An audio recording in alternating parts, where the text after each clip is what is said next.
gracious. May is a weird month for school counselors. You're somehow like running as fast as you can, but also crawling at the same time toward the finish line of the end of the year. And every day feels like it's 3 weeks long. And then you look back and it feels like the weeks were gone in the blink of an eye. It is so strange. And you're doing probably some more classroom coverage than normal, awards ceremonies. We have all these last minute crises coming in, often from kids who are just starting to realize that their safety net of school is about to be taken away for the summer. And then we still have the ongoing vortex of behavior referrals and emotional meltdowns. And maybe you're having some too. May is rough. And for some of you, June is rough because you're going into June. If you're like me and you're trying to get through all these things in the day, at some point, someone's going to ask you, what are you doing this summer? And honestly, I got asked that the other day and I froze because I haven't even gotten to August in my head yet. I'm just still trying to get through the last week of school with kiddos and my last weeks on duty on campus. And I haven't even thought about vacations or trips or anything that I want to do. So if that's you, I want you to know I totally get it. But as we march toward the end of the school year, we need to also remember that how we handle our last few weeks is going to have a direct effect on how behind we feel when we're starting in August, and on whether or not we walk in feeling confident and prepared, or whether we walk in feeling overwhelmed and kind of already behind. So in this podcast episode, I want to walk you through 5 common end-of-the-year mistakes that school counselors make. And it's not because you're disorganized or you're careless. It's usually because of the opposite. It's usually because you are so busy taking care of everybody else on your campus that you forget you also need to do some things for yourself. So we're going to change that. We're going to talk about the mistakes. We're going to talk about what you can do instead. And as you listen, you can kind of check the boxes and decide whether or not you are ready to go for the next school year. You might hear some things you want to implement and make sure you get done because they're not finished yet. Or you may listen and think, man, I'm a rock star. This is already ready to go. But either way, this episode is going to be amazing for you. Hey, my friend, welcome back. I'm Steph Johnson, a licensed professional counselor and full-time school counselor just like you. If you're tired of school counseling advice that sounds like it came from Pinterest, you're in the right place. Around here, we're keeping it real, we're keeping it grounded, and I'm giving you tools and ideas that actually work.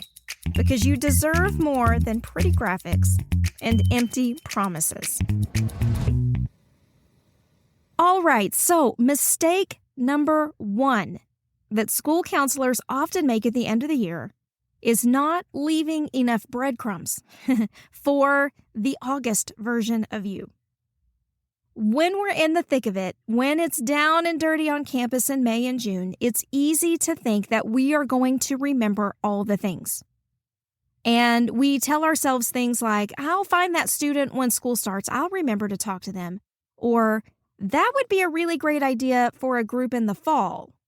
Or this kid's 504 accommodations were not helpful. We need to make an adjustment. And you think that you're going to hold all this information in your brain and that you're going to be able to retrieve it when you go back in August or September. But once you're in summer mode, hopefully you're going to forget all about the things that were happening on campus. Hopefully you're going to be taking some amazing trips. You're going to be resting and rejuvenating. And once those margaritas kick in, your best intentions might get forgotten. And it's not because you don't care, right? But when you come back at the beginning of the school year, you're going to have other stuff popping up too. You might have enrollment issues. You might be dealing with schedule changes, new staff trainings, and a million interruptions, right? Can I just ask you a question? Do you just have a second? Do you know anything about this kid? Those kinds of things. And on top of all that, If you haven't left these breadcrumbs, you're going to spend all of your energy trying to remember what it was you wanted to remember instead of moving forward with your new concerns. So I suggest starting a beginning of year folder. It doesn't matter if it's Google Drive, if it's in a regular notebook, or even if it's just a big sticky note. Just make it something that you won't lose and that you can't misplace. And in that folder, just drop things you're going to want to know about when school starts up again. Maybe it's students who might need some immediate check-ins. These are the guys that you know are going to come back to school dysregulated or needing support because you've seen it before. Maybe it's lists of teachers or parents who requested follow-up or that you want to follow up with after the summer. Hey, how was the summer? How were those services I referred you to? Did they help? What are you seeing now? That kind of thing. Maybe it's some group ideas that you wanted to do in the spring but didn't have the time or energy to implement. Maybe it's the names of staff members that you know are going to collaborate with you like nobody's business, and you just want to remember who your all-stars were the previous year. That one sounds silly, I know, but you'd be surprised what you forget in the span of just a few months. Maybe you need to keep lists of failures from this school year or retentions or things like that. Have them all there ready to go so you're not having to scramble and try to remember where they're all located. Even if they're in your SIS, your student information system, it sure would be nice to have a report already printed or saved somewhere ready to go. And then non-counseling needs that you're going to be looking at in the fall. Who is going to need to be in your food program?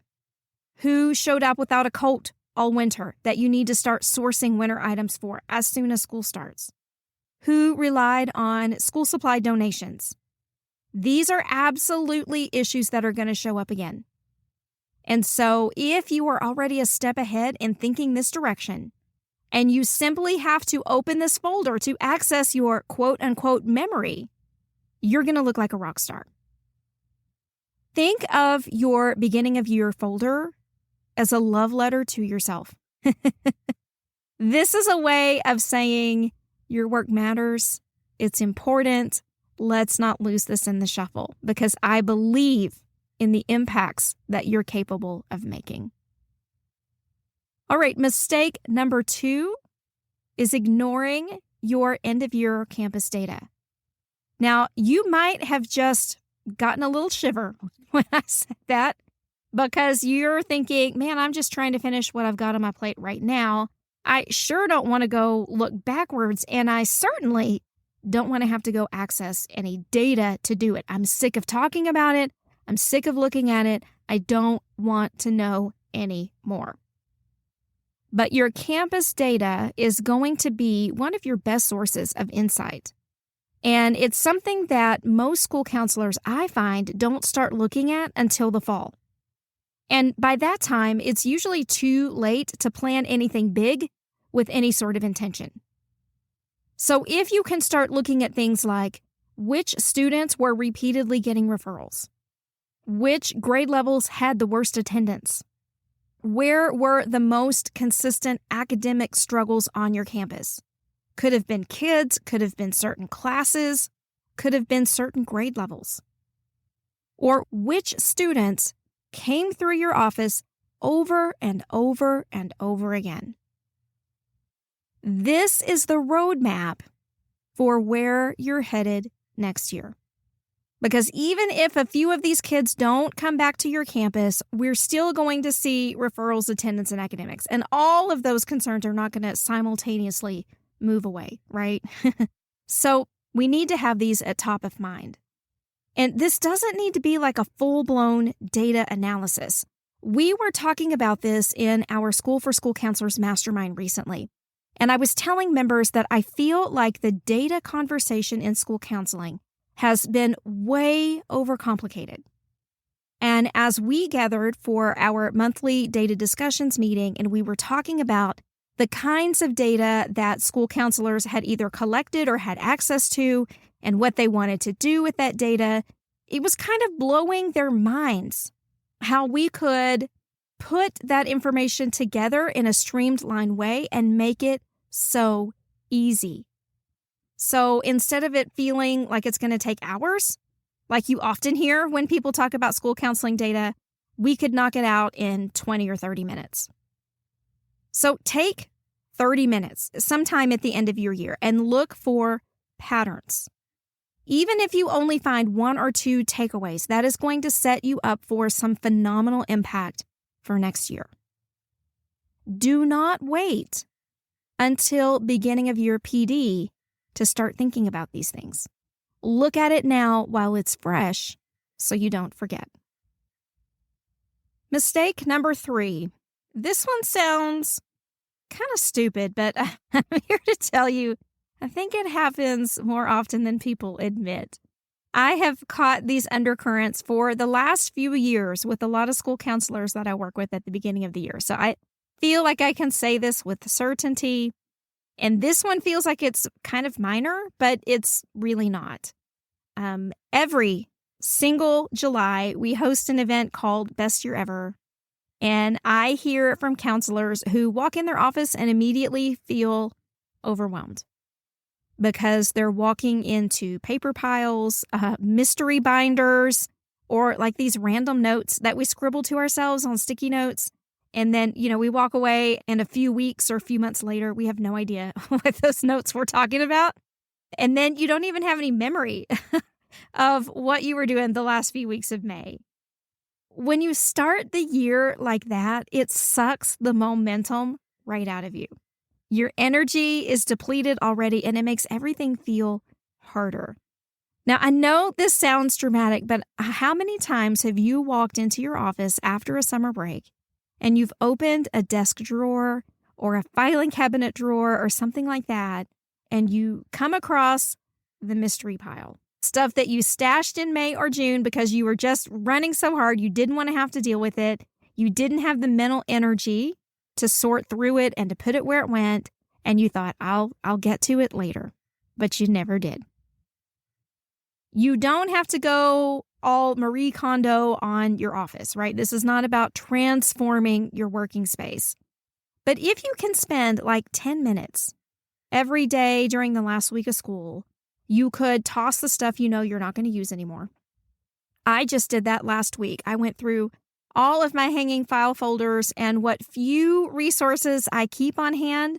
I tossed out probably 3/4 of them, to be honest. There are only a few printed resources that I even use in my office anymore. So I tossed those out.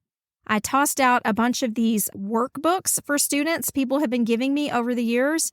Y'all, I would rather stick a pencil in my eye than sit a kid down with a workbook. And so I got rid of all of them. But I digress. You could also use this 10 minutes a day to file materials or label the things that you want to keep. Or leave yourself some notes. Over-explain what you think you need to communicate. Use this for Red Ribbon Week, not just leaving an extra copy in the file. Or these are fall group materials for attendance concerns. Whatever. Over-explain it because you may not remember so well when you come back. You can even label, these are extra copies. Don't print them again. That kind of stuff. So you're not organizing for the sake of making it look good because, let's be honest, you could just shove all that in a drawer and lock it and no one would be the wiser, right? You're organizing so that you can step back into your work quickly and calmly and not have the mental load of having to shuffle and sort through it just to go, what is that again? Where does that go? Okay, yeah, it goes there. We want to eliminate all of those roadblocks from the get-go. All right, moving right along, we have talked about 3 mistakes so far. Not leaving breadcrumbs for the start of the new school year, ignoring your campus data, and leaving your office in chaos. The 4th mistake I often see school counselors make is missing closure opportunities with students as well as staff. This one is easy to miss because we are running like our hair is on fire and we feel like we can't get all the things done, right? I often tell the teachers on my campus, the last week of school when you guys are living it up, having parties, watching movies, doing all the fun stuff, I'm in the background working harder than I ever have, trying to get things finished up and closed out for the end of the school year. And I don't tell them that to make them feel bad, but there is a distinct contrast. And if you're working like I do, which I imagine you are, if you're listening to the podcast, you know what I mean. But closure matters a lot to a lot of people. And one group we don't typically think about closure for is our staff. I'm guessing you probably have teachers, paras, administrators, or office staff that had your back this school year. Maybe they were helping to alert you to students who needed support. Maybe they were defending your time. Maybe they were defending your role. Maybe they were checking in, or maybe they were just a great friend to you. Acknowledging that builds trust. It not only strengthens your reputation as a great teammate, but it builds your social capital. It makes people more likely to look forward to working with you again next year. So take a few minutes and write a couple thank you notes, or send a quick email, or even just stop for a hallway chat. Let people know how much you appreciate them and your efforts. Let them know what their contributions meant, not only to you, but to the students. Y'all, this does not have to be formal. Just make it genuine. That's all it needs. And then if you have some students that you've worked with a little bit longer term in counseling services, you sure don't want to ghost them when school's out, right? Your students deserve some closure. They need to know that the work that you did together matters, and they need to recognize that they've made progress. There are a lot of ways to facilitate closure with students. I can help with a list of those if you're interested. I'll drop a link into the show notes here, and you can download the list. Pick 3 to 5 students that maybe you saw the most, and let them know that your time with them mattered, that they have what it takes for the summer, and that you're going to miss them. All right, so now we're down to mistake number 5. This one you might not want to hear, but I'm going to lay it out there anyway because you know I'm all about the straight talk. Mistake number 5, and this is the one I think I see most often with school counselors, is skipping meaningful summer professional development because you're too tired. Now, let me be clear before I launch into this one. You do not need to spend your entire summer doing school counseling training. That sounds terrible. But you also don't want to go to the other extreme where you don't do anything at all. Because then you may come back not feeling as prepared as you could have, maybe a little less motivated, maybe more reactive than you would have been had you had a few more tools in your tool belt. Here's what I know from my own personal experience. If I don't spend just a little bit of time over the summer thinking about what matters to me professionally in my school counseling program, I feel like I start off the year behind and really at risk of just recycling and repeating the same old things I've always done. I don't like that. As a matter of fact, that's why I host my No Stress Summer Book Study in my School for School Counselors Mastermind. And y'all, I could not be more excited about the book that we have chosen for this summer. We're going to be studying Thrivers by Dr. Michelle Borba. It's research-based. It's a real-world guide for helping students build the internal strengths that predict long-term success. In the book, Dr. Borba outlines 7 essential character strengths and how those traits help kids thrive instead of just surviving. And what I'm so excited about with this is that it's going to be super practical. It's going to be very evidence-based, and it's not going to require you to buy any programs or printables or anything like that. And then we're going to be collaborating across grade levels all summer with this book, talking about how we weave these traits into our schools efficiently and effectively. Things like, what does curiosity look like in a high school counseling intervention group? How do we encourage perseverance in third graders without having to teach a lesson or bring in a whole curriculum? How do we reinforce empathy on our campuses without feeling like we're the empathy police? It is going to be amazing, practical, inspiring, useful, and it's not going to eat up your whole summer. We meet once a week. We call it a no-stress book study because even if you show up a week or two here or there and you haven't had time to read, that's okay. We got your back. We got things in place to help you still get so much out of the conversation. But nevertheless, whatever avenue you choose to pursue for your summer school counseling PD, make sure it's meaningful. Make sure it's not just one of these online summits with 47 different school counselors that signed up to present something random out of their programs. Dive into something that can be cohesive, something that can really help build your school counseling program instead of you just constantly trying to piece together all these little one-off things. Does that make sense? Make it meaningful. Really go for depth instead of breadth of experience, and I promise you it's going to pay off.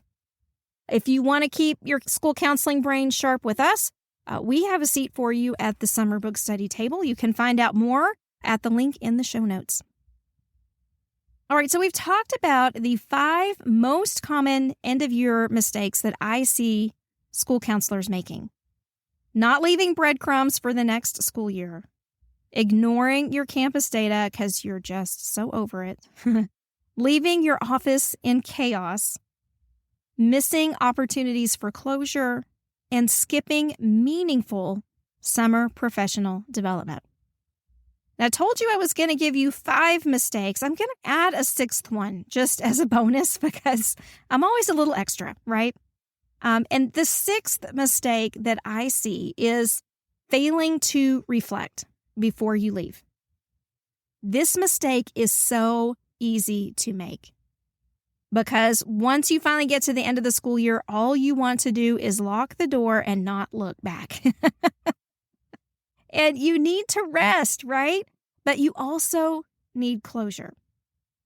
And if you don't take time to do this kind of reflection, you might end up repeating some things that you don't actually want to repeat next year. So before you walk out of the door for summer, think about these 3 questions.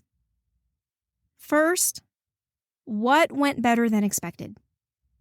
Second, what do you want to stop doing next year? It doesn't mean you're drawing a line in the sand. You're just considering it. And third, what do you want to fiercely protect moving forward? In other words, what are your non-negotiables? This doesn't have to be like a big journaling session. It doesn't have to be pretty. Most of my answers to things like this are scratched out on Post-it notes somewhere. You can even write it down on a napkin or the back of the envelope that your electric bill came in. It doesn't matter. But get these thoughts out of your head and get them into the real world so that you can start to process them and prepare for an amazing new school year. My friend, the end of the year can feel like absolute chaos. But if we can try to avoid these school counselor end-of-year mistakes, we will walk into next year with something that most school counselors don't have. And that is a head start. So just as a reminder, I know I just mentioned this, but it's so important. If you want to enter your summer with a purpose and exit into fall having a plan, come join my No Stress Summer Book Study inside the School for School Counselors Mastermind. We're reading Thrivers. It's going to be real, doable ways to support student resilience across every single grade level. Without any malarkey, without anything unrealistic, this is going to be real-world applicable stuff. And you're going to be in a community of counselors who are serious about getting better at what they do. If you want to be an all-star school counselor, if you want to start to develop the kind of clout and expertise on your campus that makes people go, hey, we should ask the school counselor about that. They know what they're doing. You need to join us. You can go to schoolforschoolcounselors.com/mastermind for the information. I'll also have the link in the show notes. You can just go down there and click it. You don't have to end in survival mode. You can finish strong. You are just a few steps away from walking into the next year more prepared than you've ever been. It's going to be amazing, and I'm so glad that you lent me your ear. I'll be back soon with another episode of the School for School Counselors podcast. In the meantime, I hope you have the best week. Take care.